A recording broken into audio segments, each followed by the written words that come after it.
All right, greetings. Welcome back to Black Bear News, where everything is connected. How y'all doing? Thanks for hanging out with me today.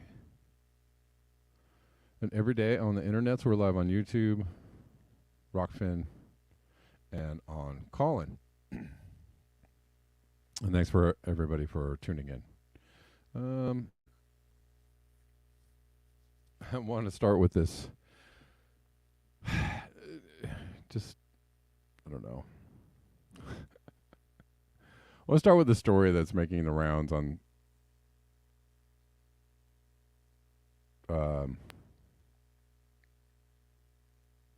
obsolete optics. You are absolutely right.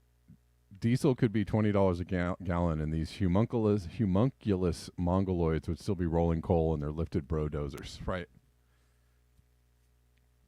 Or all the Hemi-fied cars out there that probably get like 10 miles to the gallon, or just crap mileage. I try not to get too too worked up about it, but hey, sometimes I get a little worked up. Anyways, I do want to start with this story that is making the rounds on Twitter about how climate change is fake, and this it took one scientist to crack the case, right? This one lady, she here's the ridiculousness of this story, though. I'm not going to spend a lot of time on this. I'm just pointing it out.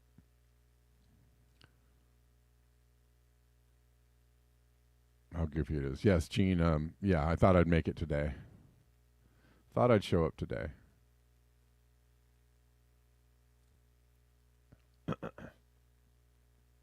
Hold on one second. Sorry. Just give me one moment. All right. This story is making the rounds, about climate change, and I'm not going to spend a whole lot of time on it because I'm going to point out why it's silly. But, one very prominent alternative journalist out there covered this as if it was, a smoking gun, or, as if it was journalism. I don't know. And this, prominent alternative journalist that I actually enjoy listening to his show, generally brings the evidence in a story with a story, but this was just reported on evidence free, and couldn't even actually point out, couldn't come to realize that the story he was reading actually didn't contain any evidence in it. All this story is, yes, this is the Kim Iverson lady, but let me just point out why this is not a really great thing to cover if you think you're making a point about climate change. It's just this lady, and I pointed this out before, and when she speaks on whatever's going on, she brings no data, she brings no evidence. So it's just an opinion. So what this lady is saying, like, oh, well, I was a climate change scientist and everybody loved me when I did models and reports and stuff, and then I looked at what was going on and I decided it was all a hoax. Okay, well, why? You don't even explain why you think it's a hoax. She doesn't even bring any facts to this argument. So I just want to point out to the very famous alternative journalists out there that when you're trying to cover the story and you say, see, this lady says it's fake. Why does she say it's fake? Does she give a reason? Does she link a study? Does she point to some evidence? She doesn't. You're just repeating. You're just saying, well, this lady used to be in the climate change community and she said it was false, and that's all, and that means it's false. She says it's false, that means it's false, based on absolutely nothing. I want to point out what sloppy, shoddy, crappy, disgustingly stupid journalism that is. To the very famous alternative journalist out there, who's covering the story as if it means something. You're doing great work in other areas, but when you walk into this field, you are stepping on your fucking dick, you moron. You're stepping on your dick. You're not a journalist when you report stuff like this. Sorry. Oh, that was really harsh. I know that was really mean. Just dude.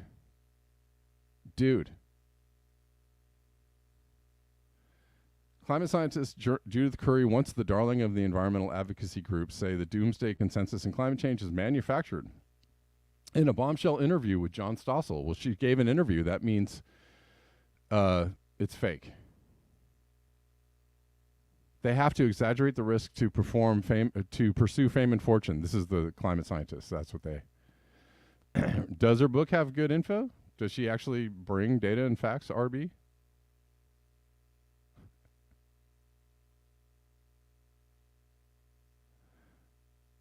I mean, do you have data and facts from her book that actually point to something? Fine. If she has facts and data and evidence, fine. Where is it? but where is it? Why doesn't she present it? How is this interview convincing anybody that this is fake? Well, I'm a climate scientist, and I say it's fake. Because why? Because what? Where's your point? What's the data? Where's the smoking gun? RB, can you explain it to me in like 2 sentences in the chat? I'll wait. Explain to me what the smoking gun is about what she's presenting. What's the takeaway? You can give it to me very quickly. Like, what's the takeaway? Why is it not a problem? Or why is it just overblown? Or why is it? And I also want to know, how are climate scientists seeking fame and fortune? Who's famous? I'll wait. Anybody want to tell me what climate scientist out there is just super famous? I mean, I don't know, besides maybe, Bill Nye is kind of famous. But he's not even a scientist. He's just like he's not even a scientist, right? He's just he's a media figure. Sorry for my very foul language earlier. You can't present anything, RB? Okay, well then, why are you saying anything? Again, I'm sorry to be mean, but why? What is it? You can't say, well, that she's got good information. Well, she says it's fake, and then you don't know why it's fake. Then why are you? What's the point? What is the point you're making, RB? Do you have a point? Your point is she just said so, and I think her book has good information. Why are you watching this channel? Are you a troll? Do you have anything? Maybe I should read it myself? No. Why don't you tell me what it is? You told me it had good information. You tell me what the information is. You can't tell me what the information is? You don't know what you're talking about. You're lying. Go away. Okay? No, I'm not going to read it myself. I'm not going to read it myself because I don't have time for that. I don't have time for nonsense. The book has good info, but you can't tell me what it is. All right. Then you're a troll. Bye. Anyways, it's a manufactured consensus, she says. She says scientists have an incentive to exaggerate risk to prefer fame and fortune because there's just all these famous climate scientists out there. They're just so famous. They're like, they have so much money. These people are being presented, right? Because can anybody name me a famous climate scientist? Anybody? Anybody? Can you name me a climate scientist that's making the rounds on national TV and they have speaking gigs and they've got all this money and they're I mean maybe David Wallace Wells, maybe, possibly, who wrote a book that was sold a lot of copies. Who's the famous climate scientists? Where are they? Who are they? Do you know who their names are? Yeah, Michael Mann, I guess, makes the rounds. But nobody in the climate community really like takes them very seriously. Okay, Peter Kalmus, that's a good one. Obsolete optics, that's a good one. I can tell you that the scientists that actually report truthfully on climate change are the opposite of famous. They get fired from their jobs, they get let go from their universities, they get smeared and derided, they get shunned, they get cast out. I can tell you that's what happens. So this point is ridiculous.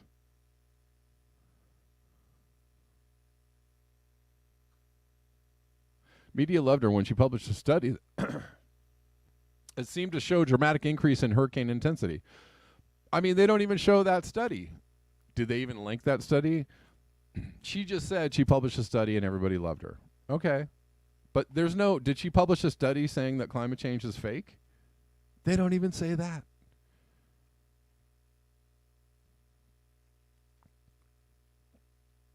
Yeah, but you guys know these people's names because you're in the climate change community. I'm saying if I didn't know anything about climate change, I wouldn't know who the hell Katharine Hayhoe or Derek Jensen was. I wouldn't know who Guy McPherson was. I wouldn't know who David Wallace Wells was. I wouldn't know who anybody was except for maybe Bill Nye. So that tells you how super famous and rich these climate scientists are, right? They're just rolling it. She said, blah, blah, blah. I was flown all over the place to meet with politicians because they loved me.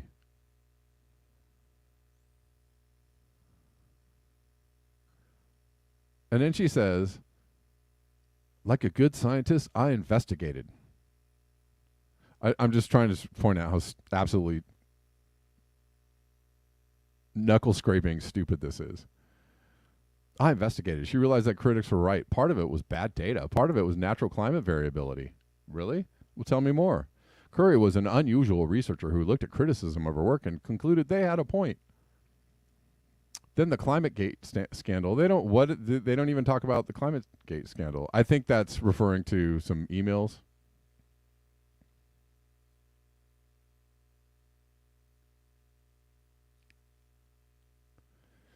That were from like the Hillary Clinton. Sorry, I've skipped to a different story. Hillary Clinton,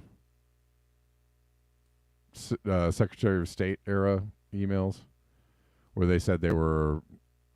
I mean, okay, that's the biggest smoking gun I could see. But she's relying on. That's about all the evidence that's in this article. And they don't even really describe what's in those emails. And anyways, she just says the origins, she's just repeating like the same climate skeptic / denier talking points. So the origins go back to the UN Environmental Program. And the UN officials were motivated by anti-capitalism. Are you sure about that? Anti-capitalism. We live in a world where literally, even the communists are capitalists, right? China is supposedly a communist country, and they're just like super duper capitalist. There's no communist country really out there. Even North Korea has some capitalism going on. The entire world is run by capitalism. There's no communism. Sorry, there ain't no communism. There's socialism for the rich and rugged individualism for the poor, but there ain't no communism. It's not happening. It's not a thing that's happening. What's happening is a fascism, which is a corporate takeover of pretty much everything by BlackRock, a $10 trillion company that eats everything up. It's all there is rampant capitalism. But she's saying the UN is anti-capitalist. Okay. Are they? It's interesting to me. I don't know. I'm spending too much time on this. Anyways, the researchers quickly figured out the way to get funded was to make alarmist claims about man-made climate change. So there's not actually one Here, let me go over here.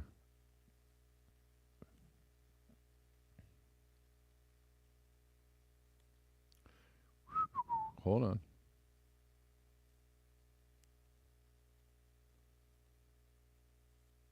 All she's saying is these people are making it up. That's literally all she says. These people are making it up. That's why, and I'm a climate scientist, so that means I'm right. And I'm not presenting any data as to why it's wrong. I don't have a published study showing why it's wrong. I don't have any.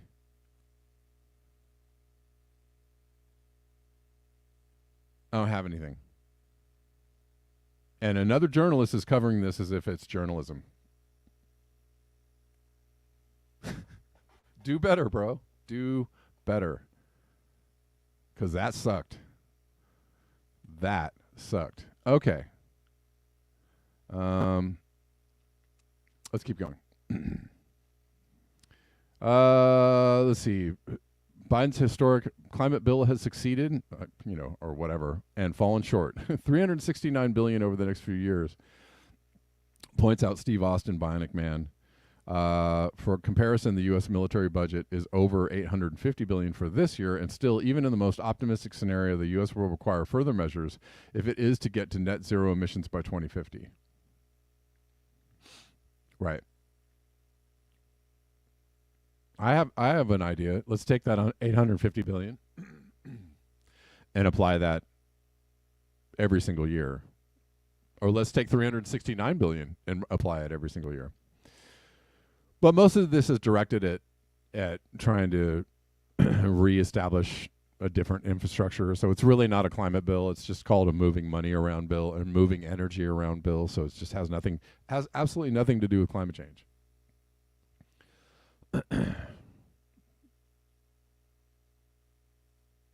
Anyways.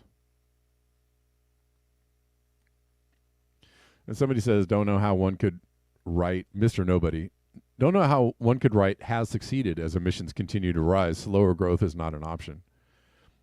Or, yeah. Jack Lowe, what they also don't tell you is the U.S. military is the single biggest emitting institution on the planet. Right. Exactly. Exactly.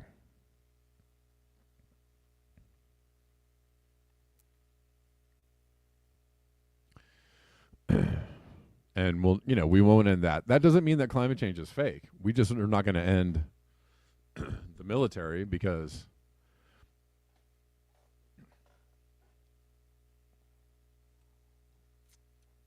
it's about wealth, power, and resources.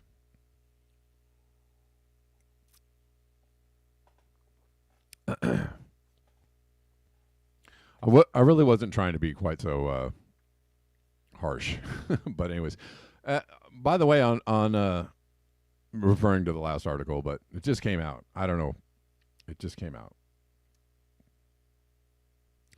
Most Americans disapprove of Biden's handling of climate change, poll shows. So most people are thinking are actually in reality, and they understand that Biden's not really doing anything. They understand that, if said climate change is real, we should be doing either a lot more or a lot less. I don't know. Most Americans, some 57%, disapprove of Biden's handling of climate change. The poll also found that just a quarter of Americans know a good amount or a great deal. Just a quarter of Americans. So people don't really know even what the Inflation Reduction Act is, or what's in it, or what's even, what it's even doing. Nobody really knows what's going on. Kind of like, when journalists report on climate change being fake, they have no idea what they're talking about, and yet they cover the subject anyways. Should I keep going? Do I sound like a harpy?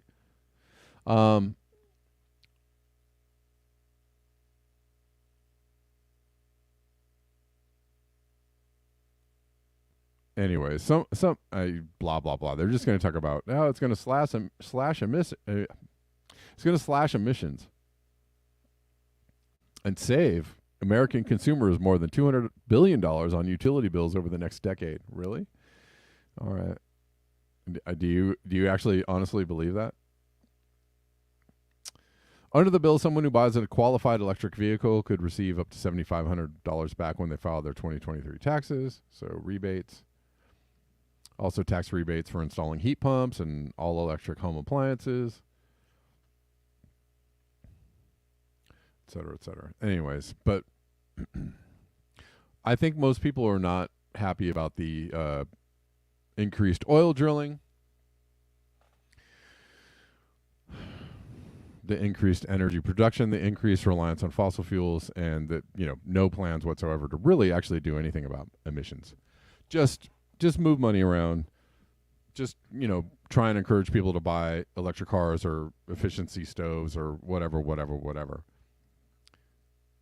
It's just an economic turnover is all it is. It has nothing to do with climate change. It's not doing anything about climate change. Not going to fix climate change. Not going to really help the issue at all. A lot of people understand that. Maybe that's why they're not supporting his action.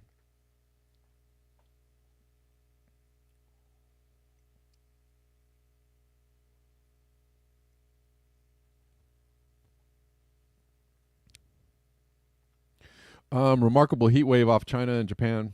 We need some marine cooling clouds. Why? I don't know. We need some marine cooling. What does that mean, Thomas Reese? I see people out there that are in favor of some geoengineering or some putting up some. I mean, I don't know. We're in a predicament, and I don't know what doing something like that would do to help the situation. I mean, we took the sulfates out of the air to try and stop putting crap into the air, and then that's the predicament we're in is if we stop burning all the carbon and stop burning the coal and get the sulfates out of the air, the particulates out of the air, that it will unleash the global dimming beast, and then we'll get more heating. And I don't know what to do about that, but it seems a little ridiculous to take it out of the air and then put it back in the form of geoengineering. Why would you suggest that? I don't know. I don't know if that's really what he's suggesting.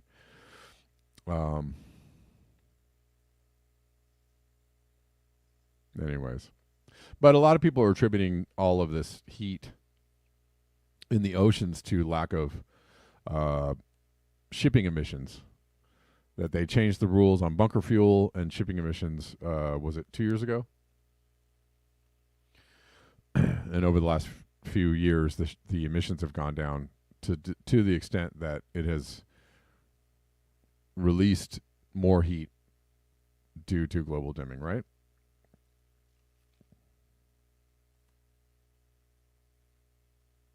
I don't know what we do about this. He's retweeting Peter Carter, marine heat wave off China expanded to huge size. So that here is another view of it.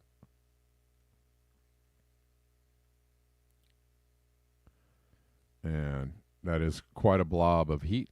We've seen a lot of blobs of heat all over the place, off the west coast of North America, and also in the Atlantic, etc., off of the UK, off of all kinds of places.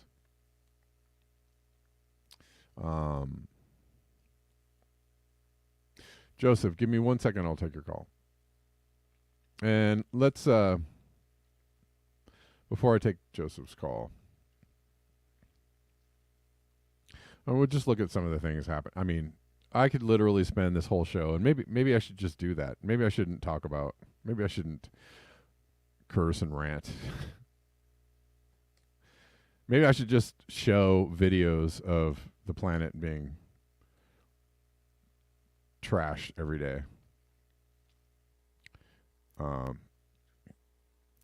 mean, I literally could just there are channels on Twitter dedicated to bringing you disaster footage and what's going on around the planet. They're very helpful to understand what is happening. So I don't know. Maybe I'll just hijack their channels and just show destruction videos all day. I don't know. But if you want to know what's going on, some of the things that are going on, there's massive floods in Russia, and you can see these videos all over Twitter. There's massive floods in Mexico again. Colonia Los Podres of the Magdalena Contreras, and that's in Mexico. So that's some crazy footage. Oh, is this the same one? Why is this the same one? I don't know. Sorry about that. Thought it was a different one. Nope. Okay. Did I grab the same one?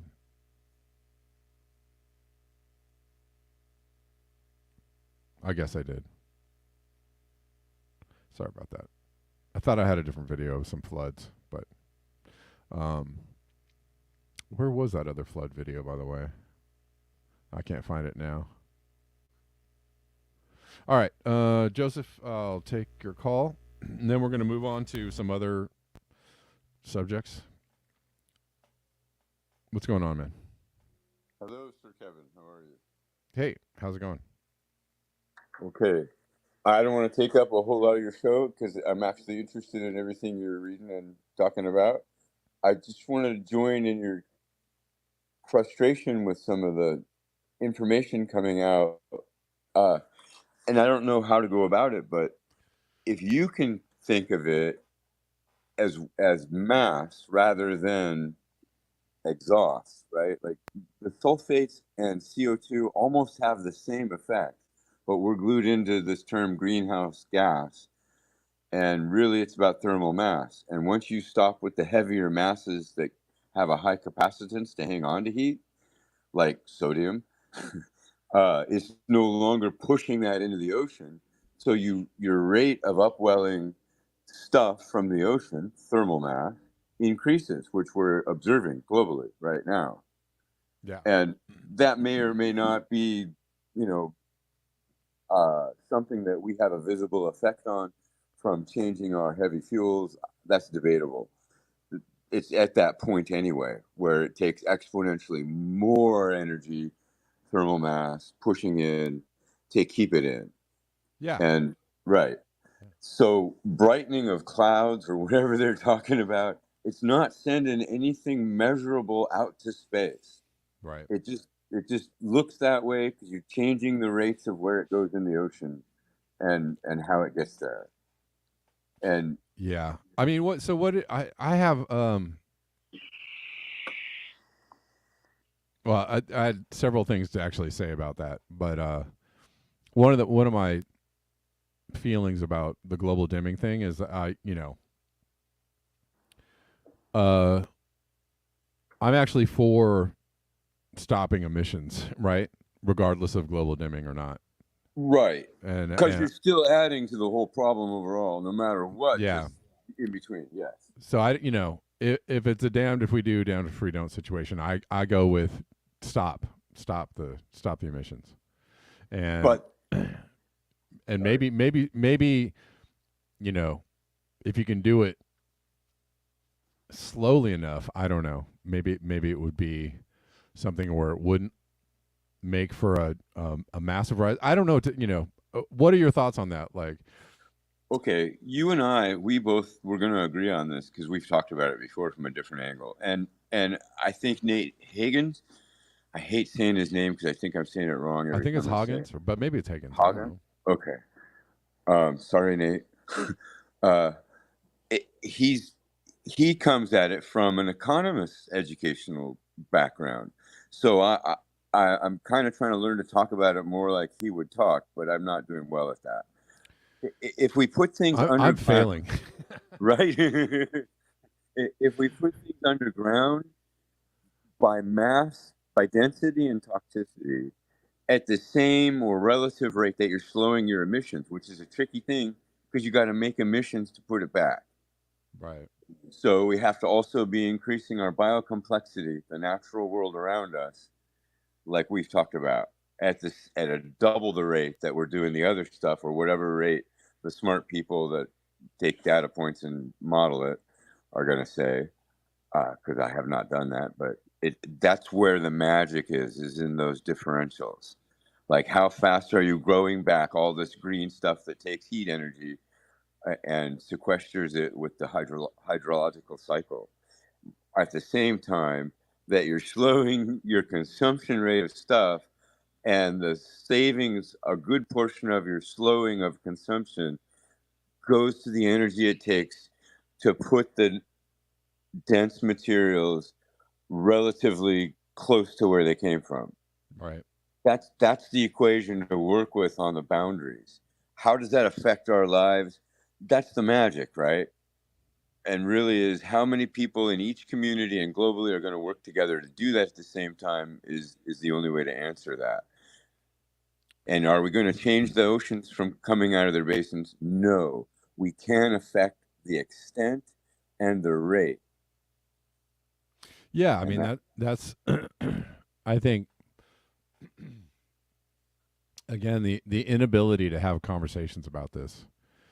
And I appreciate that you've actually put thought behind it. I really do. I really do that you I appreciate that you thought through the mechanism.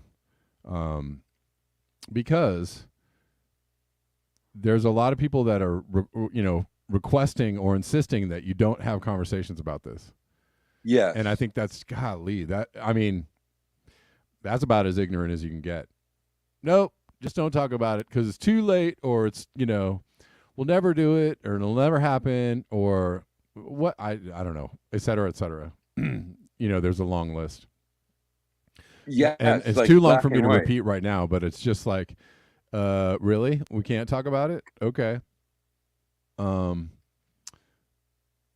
Yeah, the only way you're actually going to get, if there was to be a solution, the only way you're going to get there is to try and like go through the process of thinking it through, and but the whole idea of like trying to this whole geoengineering idea, which I honestly, sorry to everybody who doesn't ride with me on this, but I think is already going on, or has been going on. But I think the idea of like making that a public statement or a public effort is,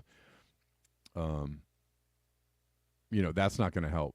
And that maybe that's part of the excess warmth too, is that I actually have so I think that geoengineering has already been going on, and I've actually noticed lately a whole lot less of it. And I'm wondering if they're trying to dial that back. Instead, they're doing the opposite of what they say they're going to do, which is like, we're going to do some geoengineering. I feel like they're trying to dial it back because too many people are aware that it's going on, right? People are becoming more and more conscious of it, I'm only guessing, but I observed the same stuff you basically observed. But I think there's just like you and everyone else in the world, and I think scientists are incredibly sequestered. Yeah. I mean, my experience ends at school officially, and even in that, I was really sequestered. And if you don't stick your head out on purpose, you're never going to notice stuff, and Right. you're not right. So they can come out and talk about climate change, but if they haven't done really some deep thought about it and really some independent study, they're only going to be repeating whatever person or group they trust, just like anyone else. Sure. So I think you're seeing awakenings and stratifications happening all throughout government agencies, which includes the DARPA people. They're not all evil. They're just ignorant in a huge way of the world for the most part. I'm sure there's evil ones. No Right. question. But, Well, right. I mean, even talking about that, you get the same. No, that's preposterous, right? Or you get these really kind of very shallow, explanations for why. So I talk about geoengineering. People are like, contrails are formed by blah blah. I'm like, no, that's not what. I know how contrails are formed. You're trying to, you're trying to science. These break the rules. You're trying. Absolutely. You're trying to science me with lesser science, right? You're trying to, it's like Yes. somebody trying to explain a math equation, like a complex math equation to you, and you're like, but 10 times 3 equals, okay, yeah, no shit, dingbat. I'm trying to explain something way more complicated, but like, whatever, or something that I'm paying attention to you that nobody else is paying attention to, right? If you say Yeah. if somebody's like, no, I'm not, I don't know anything about what it is that you're talking about, and I don't want to know, but let me tell you about how much I know about math. Right? Like, okay, all righty, just simmer down there, like it just, yeah. But I think more people are becoming aware of it, and so as what I have noticed, because I am aware of it, because I'm clued into it and keyed into it, what I've noticed is there's a whole lot less of it, or maybe they're changing the game of it. I don't know what's going on. But I've noticed. I'm not sure. I noticed, without like going too far down the road, but I noticed something distinct happened when Trump took office, like 4 or 5 years, whenever that was. Because I had been noticing these things going on, and I knew that they were going on. I had conversations with friends and family about it. Everybody knew it was going on. Everybody would go like, "Yep, there goes the clouds, there goes the planes," every afternoon. And we would go like, "Yeah, what are they?" This happens like every day, all day long. And then And on the flip side, Kevin, it's an act of desperation either way. Even if they do understand what we're talking about, and knowing that they're only making it worse, in the long run, no matter what local effect they have, in the long run, they're adding thermal mass. It's getting hotter because, and yeah, it's not going to space like they think. But again, you can't have that conversation with too many people, because there's a lot of high physics and math to get to the side of the equation that's not really being looked at. And it's subtle, but it's very real. And the people flying the planes aren't the people that you can have that conversation with, is my whole point. right. And right. And most of the people under the clouds are only noticing that it's cooler that day because there's freaking clouds. Right. Well, I've had conversations with people about the clouds, about the fake clouds. I've been very open lately about like, how are you enjoying the fake clouds today? I'll just talk about it with people. And but what I notice is that they don't notice. They're like, "What are you talking about?" And then I'm like, everything you see in the sky is not real. It's not a real cloud. It was produced. It was made. It was put there. And they're like, "What do you mean?" Because they didn't know. They're just not even paying attention. They don't notice the planes doing the crisscross. They don't know they don't see the planes doing the things. And then I pointed out, and they're like, "Huh." That is they're like, "Whoa, whoa." Yeah, and so I see people paying attention to it, and because people are paying attention to it, I see a lot less of it. And I think because they realize the game, the game is kind of up, right? The game is up. And so maybe that's adding more heat to the equation too. Because if you've been geoengineering for, a few decades or even a decade, and then you stop, what does that do? What does that do to the Well, it changes the rate of heat from the sun going into the ocean. It slows that rate down. Right. That's what it really does. And as far as the reflected energy, overall, the same reflected energy goes out as before you do anything, because it's the whole atmosphere and Earth that's doing the reflecting. That's a complicated thing. If you want to research an equation, look up isometric physics, thermodynamics, isometrics. And the equations that isometrics uses are the equations that will get you to the conversation that we're having. And thermal mass in those equations always goes in the greatest capacitance, which is the oceans. The space doesn't really have a capacitance, it just has space. So the way we lose most of our heat to space, if you want dense chunks of heat, we lose hydrogen to space. And the more we add thermal mass to our system, our ecosystem, that accelerates the process of the breakup of molecules, wherein the hydrogen goes to space. And actually the oxygen we keep because it's heavier. Right.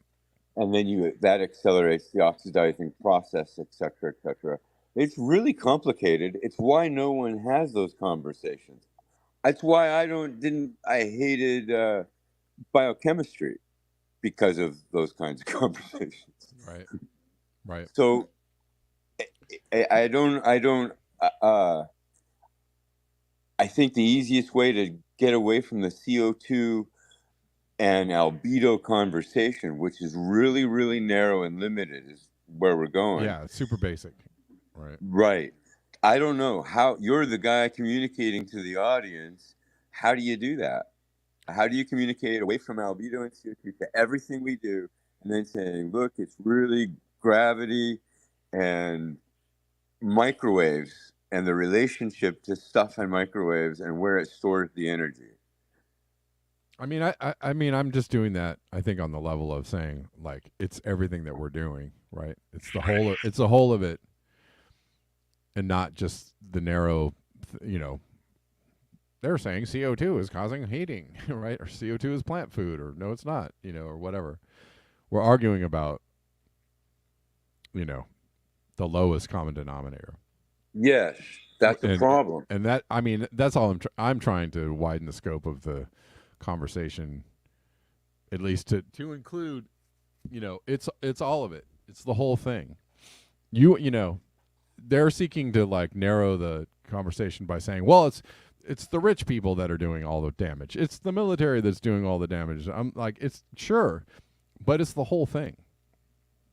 You know, we all support the rich people in the military, just, you know, because we allow them to keep doing what they're doing. You know, because we play a part in the system. We all play a part in the system, which elevates and supports those things, them doing all that damage.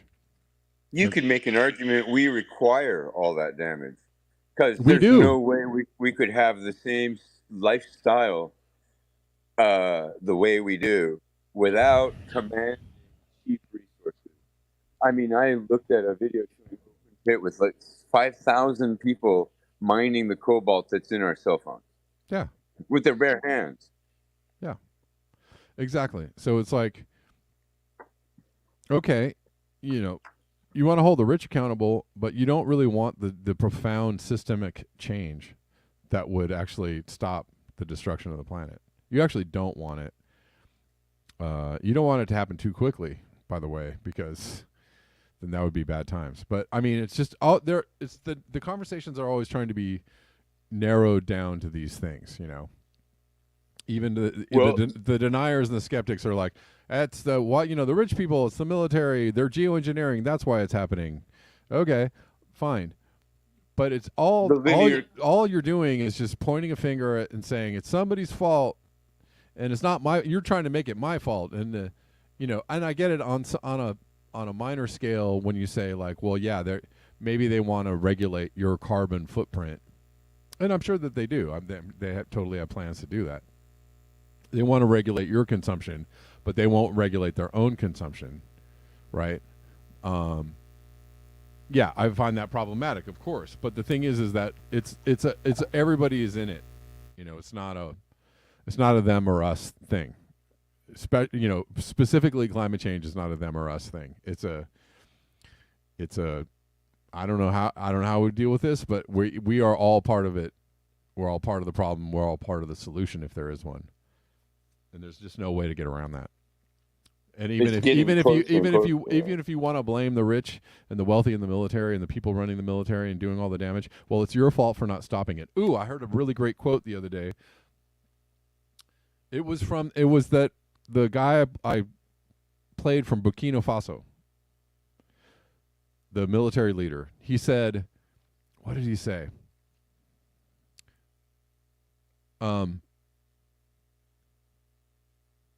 Something about a slave who doesn't stand up for their own freedom, like deserves their slavery or something like that. I was like, ooh, right there. You know, yeah, it's unfortunate to be a slave, but guess what? The slave owner or the people that make you a slave are never going to change their ways because they feel like being better people. It's never going to happen. And so, you know, if you want to blame the rich or blame the military or blame Joe Biden or blame Donald Trump or whatever, go for it. But the thing is it's your fault for not stopping them. It's my fault for not stopping them. So it's literally, it always comes back to me. It's my responsibility. And we could, you know, sit here all day and go like, what about the rich people? Okay, well, whatever. Well, philosophically and realistically, money is the root of slavery. It's an alternative chain. It's like an invisible chain. All it does is like sending out a long fishing line with a bunch of lures on it, and anything you attach to that line is reeled in as asset in the end every 30-year cycle or so, pretty much. And you're Yeah. enslaved by having to have that money to survive. And not too long ago, you didn't need money to survive. Heck, in our own Great Depression, there's people that didn't have any money. Yeah. They they just lived hand to mouth off the land and Right. helped each other. That's where we're headed. And the way we get there and the style and survivability depends on how we interact together. And as a globe, it's kind of a pretty interesting test considering our treatment of everything over the last 200,000 years. Yeah. It's like, do this together or perish together. Yeah, and that's really and that includes, everybody. So I don't, if you just cannot escape responsibility in this.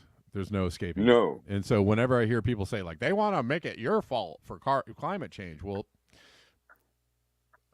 it that is. is just not really a very well thought out argument No, it's all at all. everyone's fault. It's just what do we do? That has nothing. Yeah, Yeah, time for we've man. moved into the whole like, look how bad they are phase of history. Everybody just sitting around going, look how bad the situation is. Look how bad they are. Look how corrupt they are. Look how bad everything is. And everybody's like, well, what are you gonna do about it? There was a time in history when people would go, man, look how bad everything is. I think we're gonna have to,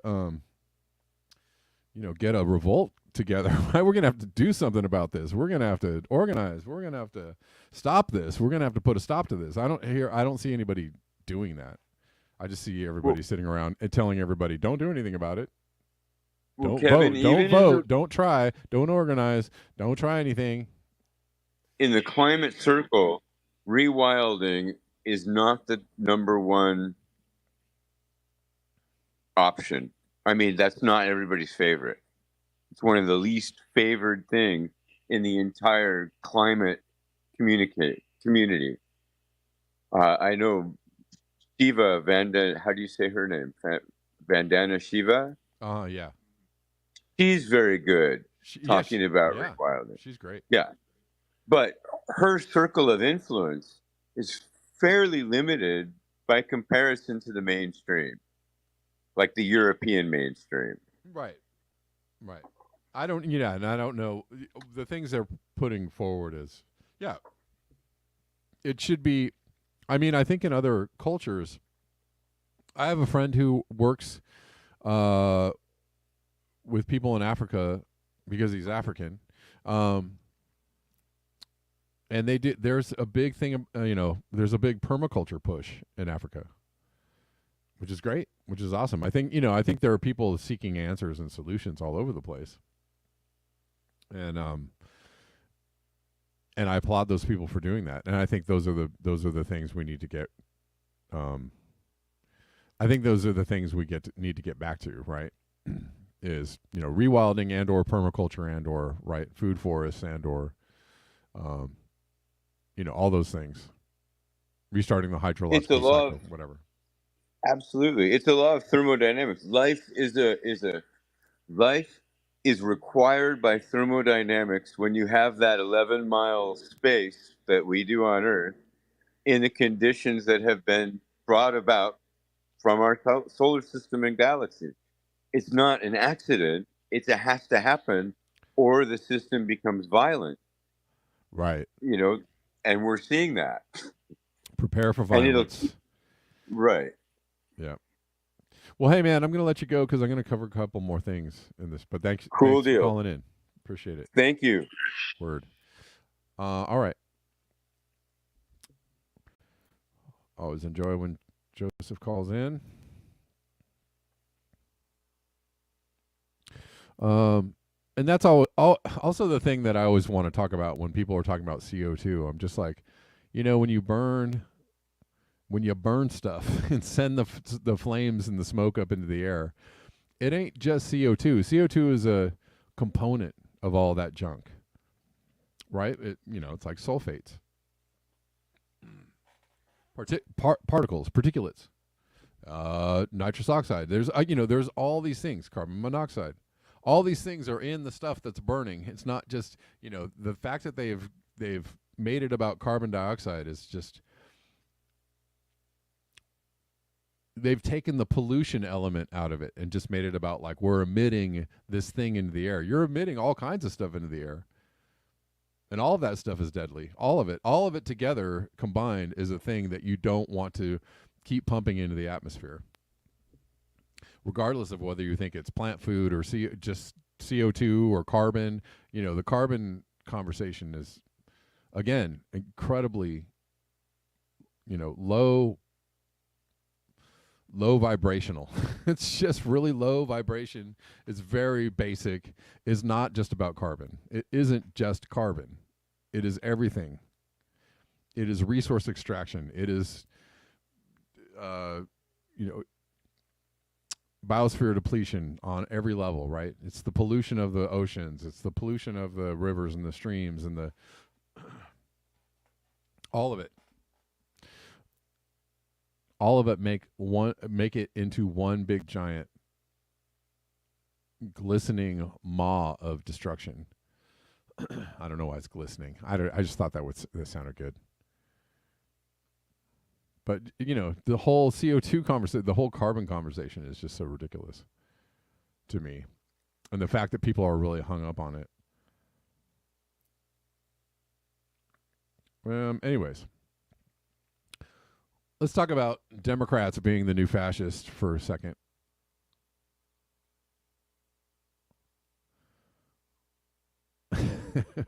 Maybe it is. Yes, north-south. They put tons of chlorine in tap water, which evaporates and destroys the ozone. There you go. There's another part of it. I mean, you can destroy the planet in so many ways, but when you turn it into if you turn it into a talk about carbon dioxide, you can just be like, well, no, humans aren't affecting the planet. Are you sure? What about all the other stuff that was going on? What about the dioxin and the chemicals and the glyphosate and what about all the microplastics and the endocrine disruptors? What about all that other stuff? If you just turn it into a discussion about CO2, then you can, play ping pong with it all day long, and nobody really understands the whole scope of it.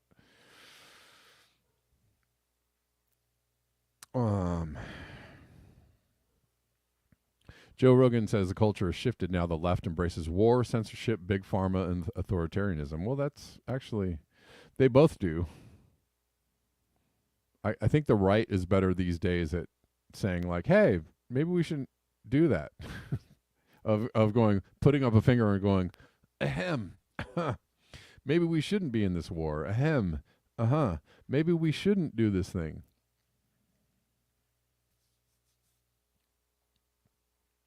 They just seem to be better at it right now, but I believe that they're all involved in this. But we'll listen to this. It's interesting. Actually, there's a longer version of this, which I'm going to play next. Give me a second.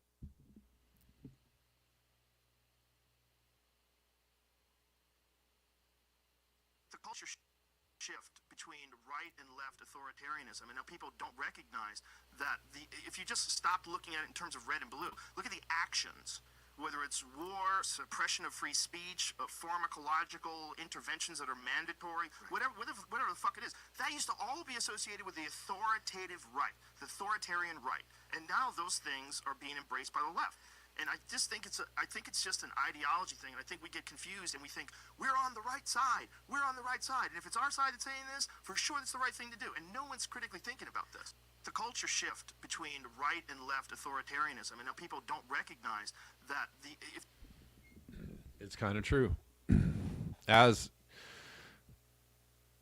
I think that sorry for the loudness. I think that shift has been enabled by the idea that, I mean, it's literally like the idea about punching a Nazi. You remember that whole thing about, I'm going to punch a Nazi. I hate Nazis. Nazis are great to punch. I don't like Nazis. Not at all. But it depends, because if you're the Nazi and you're just pointing a finger at somebody else and saying, go punch that Nazi, then you might go, really? Oh, really? They're a Nazi? Yeah, I'll go get him. You're doing it on the behest of somebody who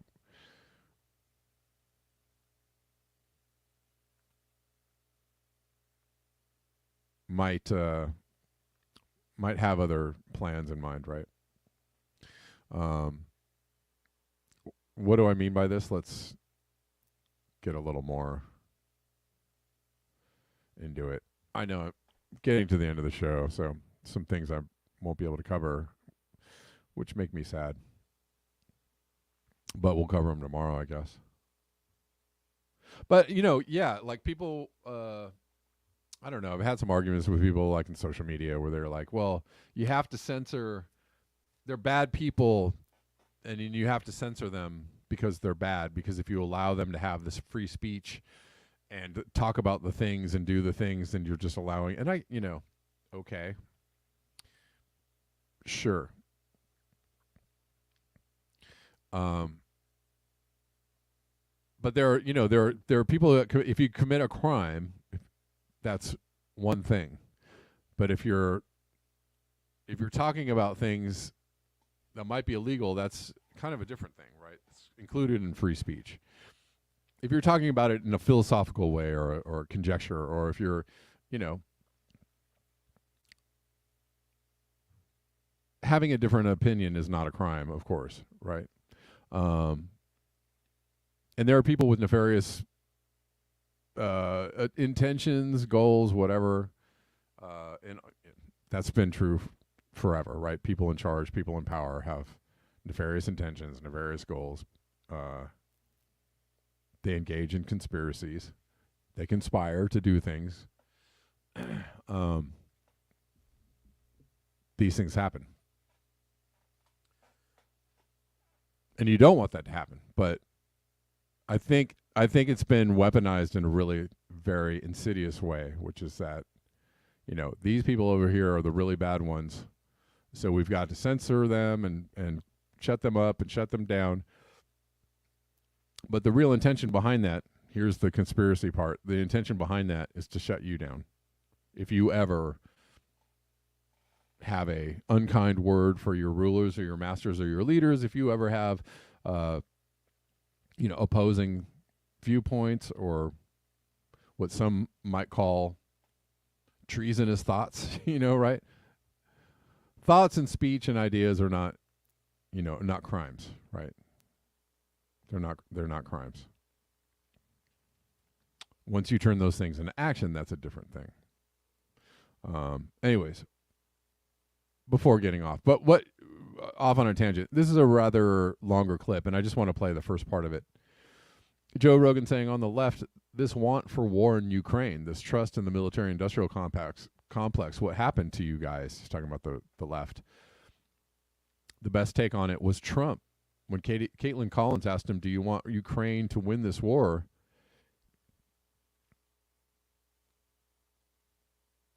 He said, I just want people to stop dying, and that is somehow controversial. Right. So again, this isn't a Trump love fest. But somehow it was weird that Trump wanted to get us out of Syria. Oh, but he's just a buffoon, so he can't do that right. He wanted to get us out of Afghanistan. Well, he doesn't know what he's doing, so why would you allow him to do that? We want to have a peace agreement with Russia. Well, he's just a ne'er-do-well, misogynist. Why would you let him have peace talks with Putin? Okay. But, isn't the intention a good one? Isn't the intention something that you would, otherwise support? Or no, you actually support war depending on who's starting it. You support war depending on who's, whatever side you're on.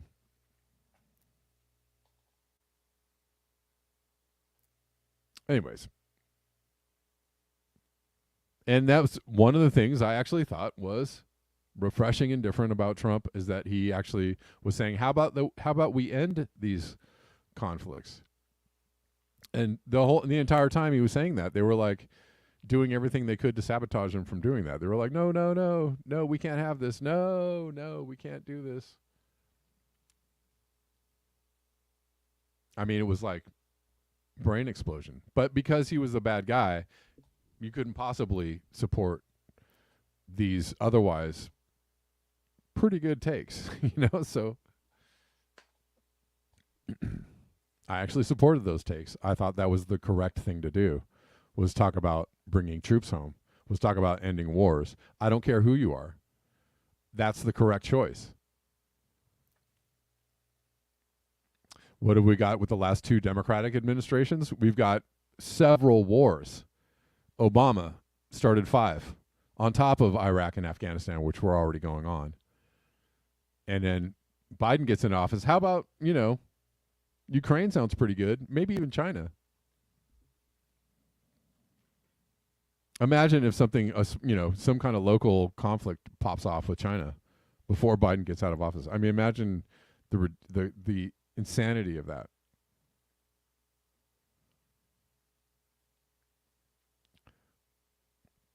Anyways, we'll watch just the first couple seconds of this.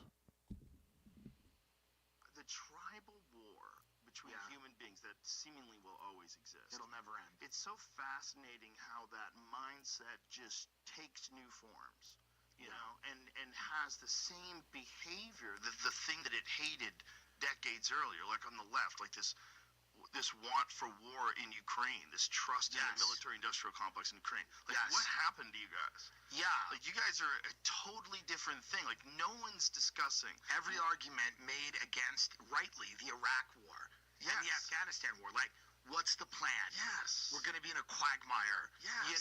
The money would be better used at home. All of those arguments were used, ad nauseum by people on the left, and they were right. And now if you bring up any of those arguments about the Ukraine, you're called heartless. It's weird. You're called a Putin apologist. It's weird. So and it's the weird. best take on it was Trump. Right. When he was doing it, what is her name? Caitlin Collins? Is that what her name is? The journalist that was asking him, and she was kind of like trying to say in a gotcha way.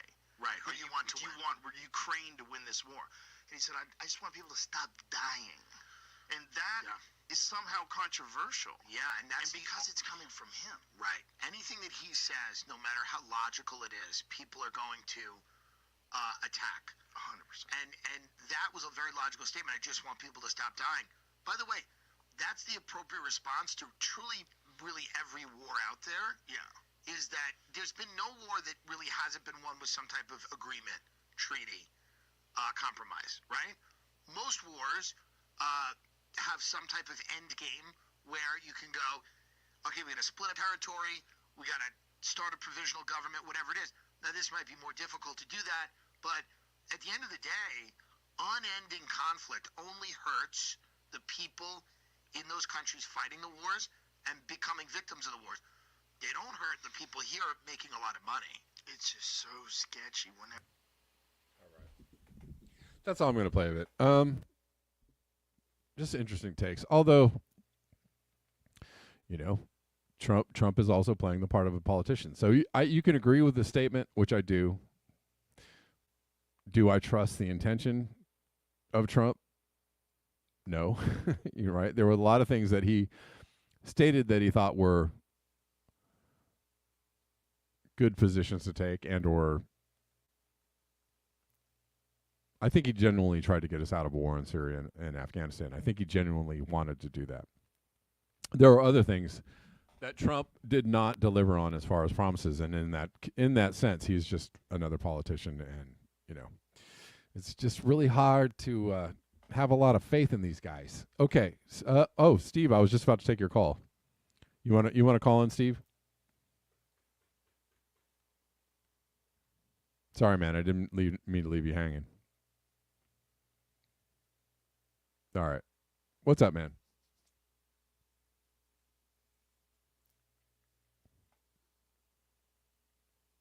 Steve, you there? I cannot hear you.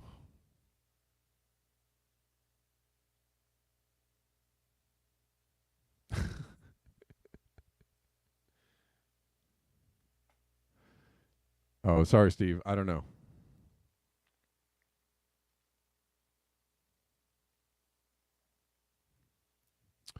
All right, guys. Yes, he did. Yeah, no, you're right. Trump did kill what's his name? Soleimani.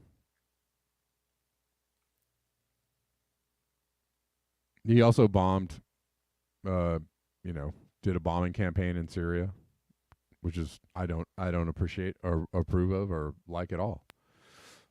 You could call that a war crime. What's up, Steve? How you doing? Can you hear me now? Yes. Oh, yeah, no, oh man, coming from Kazakhstan, Canada, um, Okay. I'm absolutely appalled that you guys had Trump as a president. Okay. That I mean, a lot of people feel that way for sure. It's Well, common man, sentiment. yeah, no, I mean it's just absolutely fucking appalling. Um, and well, I mean, fuck, I work with Canadians who love Trump, and it's like, look, why? Right. Yeah, I don't know about the Trump love part. I'm not sure I'm a, you know. I mean, that's the thing. If you were to say to me like, "Hey, uh what do you think about Trump running in 2024? Do you want him to be president? Do you think he's a good person for the job?" I would be like, "No. Hell no. I don't want Trump or Biden. I want somebody, you know, far different." Um I think we're getting into talking about what policy, you know, what people see as I guess what Joe Rogan is saying, actions instead of what they pretend to represent, right? And I think what happens is, you know, especially in politics, what you get is a representation of what they, you know, the politician wants you to believe they are all about, right? I mean, that happens all the time. You know, Obama is a great example of that. Hey, I'm going to make all these promises, super progressive promises, and he got into office and really didn't deliver on any of them. No, well, like, did he not deliver on any of them? No, he didn't. I mean, he really. One of the things I guess people point to is the healthcare system, which is actually a right wing healthcare system. It's just forcing everybody to pay for healthcare. It's like they basically did with healthcare what they do with car insurance, which is like, we require you by law to have car insurance, and you are going to pay for it, right? And a lot of people think like, oh, well, that makes sense.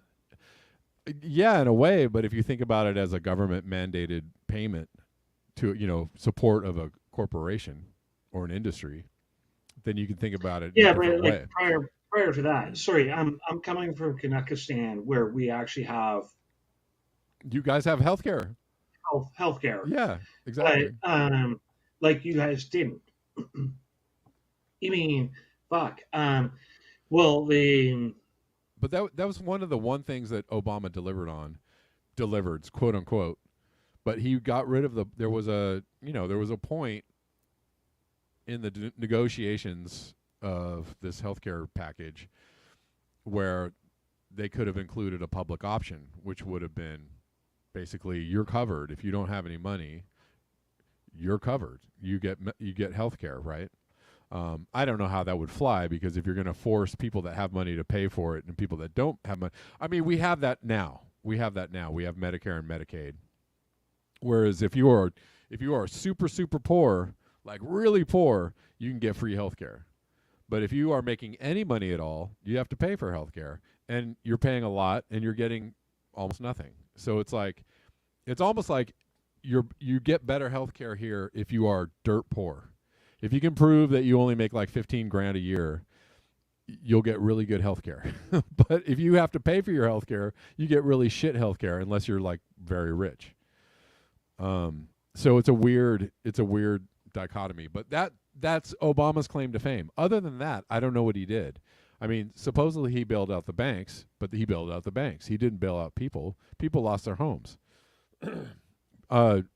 He oversaw, I don't know, a record number of foreclosures under his administration, right? After the economy tanked and he got into office, and there was this big, supposed program to help keep people in their homes. And what happened was people actually lost their homes by the millions. It was a terrible, kind of a terrible time. And he started 5 wars, and continued the Iraq war and the Afghanistan war. I mean, well, I guess they drew down in Iraq a little bit, but, for all intents and purposes, we kept troops there. There's a whole ISIS thing that happened. I mean, Obama's administration was really like a lot of pomp and circumstance, but the actual realities of it were not great. And people had a real problem with his policies. There's Flint, Michigan. There's, there's a number of things that happened during his administration that a lot of people see as a failure. And then there's, okay. So I mean, I'm not going to argue with you. I'm a Canadian, so I just like kind of see this from across the border. Sure. But yeah, I didn't think he was that bad a president. I mean, but what did he do that you thought was so great? What thing can you point to that he did other than make people feel? You could actually, was it the equal rights, gay marriage equality? Was that passed under Obama? I think that's another thing people could point to. Well, yeah, that's one thing. Yeah, I mean, can you name another thing he did that could be positive? I'm not an American. Okay. Well, I'm just saying from. I think most of Obama's presidency was like, hey, he's a cool guy, right? Like, and that's about it. Like, I don't know that people could really point to a policy. The other thing that people want to point out is he was scandal-free. He's a scandal-free president. That made him a good president. That was the bar that he was trying to achieve, which actually is. Well, people can argue about whether there were scandals or not. He was not a Republican. He was not a Republican. Yeah, sure. I mean, some people supported that part, that he was just a Democrat, but he was a Democrat that got us into 5 wars. And he also laid the grounds for the Ukraine war. What's happening right now actually started. You could actually, I would blame the Ukraine war more on Obama than on Biden. Like, the Ukraine war was actually an extension of the Obama administration. Because how do you figure that? Because they supported a coup in Ukraine. They supported the Zelensky getting office. They overthrew the democratically elected government in Ukraine. And I think it was in 2014.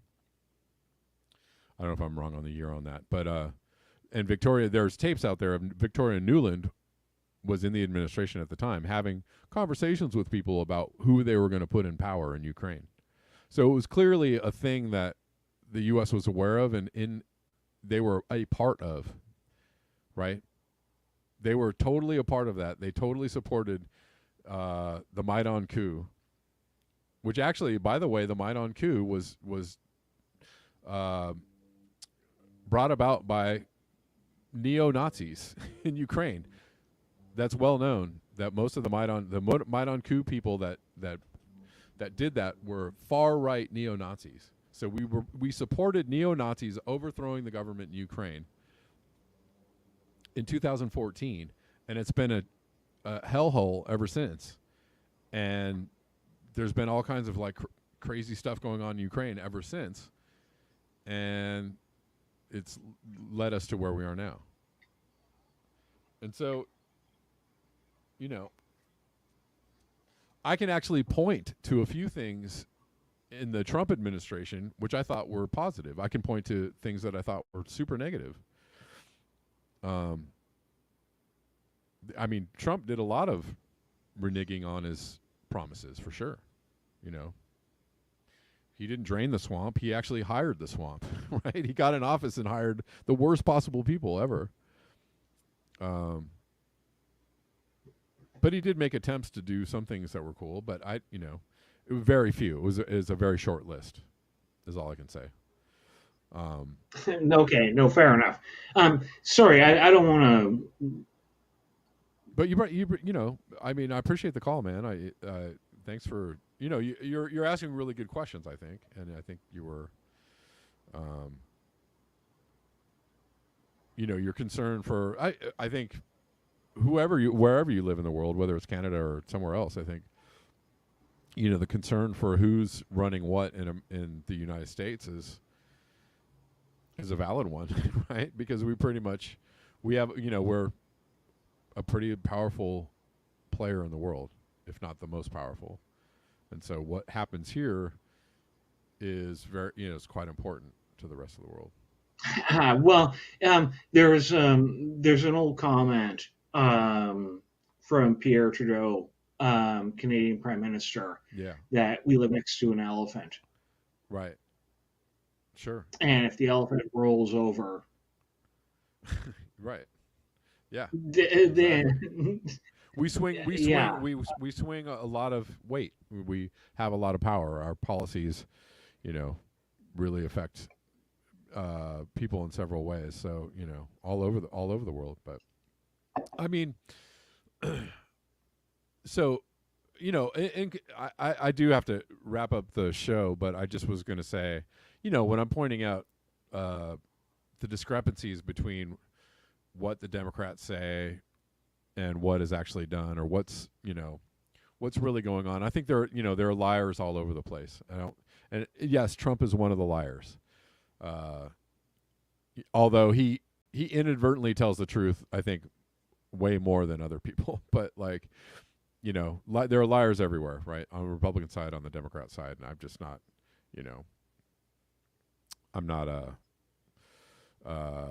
I'm not so easily led to the bandwagon of Trump is the worst person in the world. I think there are lots of bad people in the world, and they need to be pointed out.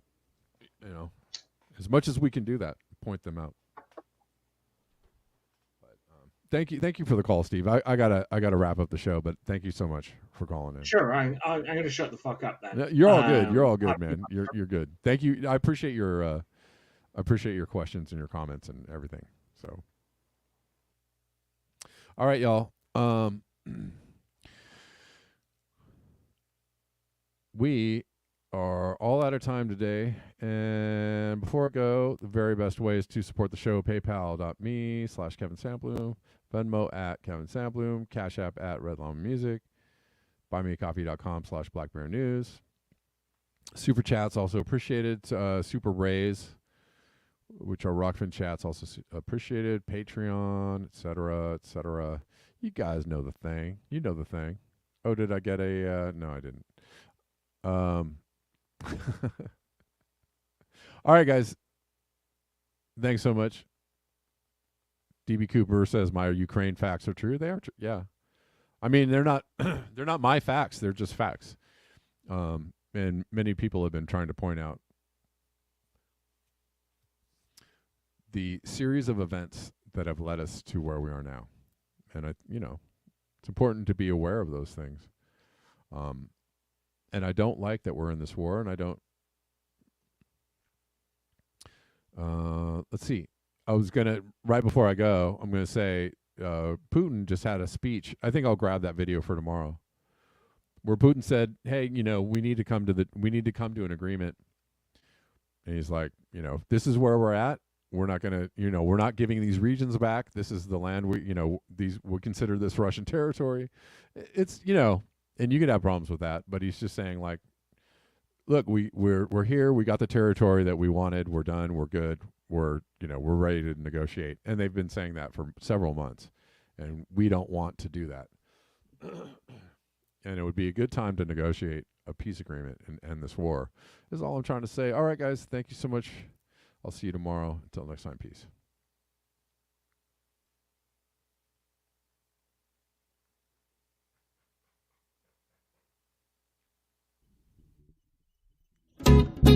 Bye.